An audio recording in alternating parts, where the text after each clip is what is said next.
Super Sunday പോരാട്ടത്തിൽ Mumbai Indians Chennai super kings ഏറ്റുമുട്ടലിനായുള്ള കാത്തിരിപ്പിലാണ് ക്രിക്കറ്റ് പ്രേമികൾ. രാത്രി 7:30 നടക്കുന്ന മത്സരത്തിനായി ഇരു ടീമുകളുടെയും ആരാധകരും കാത്തിരിപ്പിലാണ്. ഇത്തവണയും മഹേന്ദ്ര സിംഗ് ധോണി ചെന്നൈ നിരയിലുണ്ടാകും എന്നതിനേക്കാൾ വലിയൊരു ആവേശം ആരാധകർക്ക് മറ്റൊന്നില്ല. ആരാധകരുടെ ആവേശമിരട്ടിയാക്കുന്ന വാക്കുകളുമായാണ് ധോണിയുടെ സഹതാരവും ടീമിലെ സ്റ്റാർ ഓൾറൗണ്ടറുമായ സാം കരൺ രംഗത്തെത്തിയിരിക്കുന്നത്. മുംബൈ ഇന്ത്യൻസിനെ നേരിടാനുള്ള ധോണിയുടെ തയ്യാറെടുപ്പുകളാണ് സാം കരൺ വെളിപ്പെടുത്തിയത്. രാത്രി വൈകിയും ധോണി കഠിനമായ പരിശീലനത്തിനായിരുന്നുവെന്ന് മുൻ ഇംഗ്ലണ്ട് താരം നാസർ ഹുസൈനുമായി നടത്തിയ അഭിമുഖത്തിൽ സാം കരൺ പറയുന്നു. ഹോം ഗ്രൗണ്ട് കൂടിയായ ചെപ്പോക്കിൽ രാത്രി 11:30 ധോണി ഹാർഡ് ഹിറ്റിംഗ് പരിശീലനം നടത്താറുണ്ട്. താനും ജഡേജയും ധോണിക്കൊപ്പം പരിശീലനം നടത്തിയെന്നും സാം കരൺ പറയുന്നു. ലൈറ്റുകൾ തെളിയിച്ച് ഈ സമയത്ത് ഇതുപോലെ ഈ ലോകത്ത് മറ്റെവിടെയാണ് പരിശീലനം നടക്കുക എന്ന് താൻ അത്ഭുതപ്പെട്ടതായും സാം കൂട്ടിച്ചേർത്തു. ധോണിക്ക് ഒരു പ്രത്യേക പ്രഭാവലയമുണ്ട്.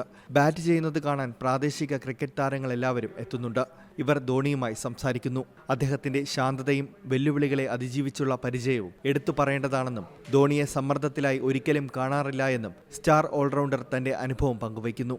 ഏതായാലും 5 തവണ വീതം കിരീടമുയർത്തിയ ടീമുകൾ 6ാം കിരീടം ലക്ഷ്യമിട്ട് പുതിയ സീസണിൽ ഏറ്റുമുട്ടുമ്പോൾ ആവേശത്തിലാറാടുകയാണ് ആരാധകർ. Sports desk C Malayalam news. ഏറ്റവും പുതിയ വാർത്തകളും വിശേഷങ്ങളും വിരൽ തുമ്പിലറിയാൻ സി മലയാളം ന്യൂസ് എല്ലാ ഡിജിറ്റൽ പ്ലാറ്റ്ഫോമുകളിലും ലഭ്യം.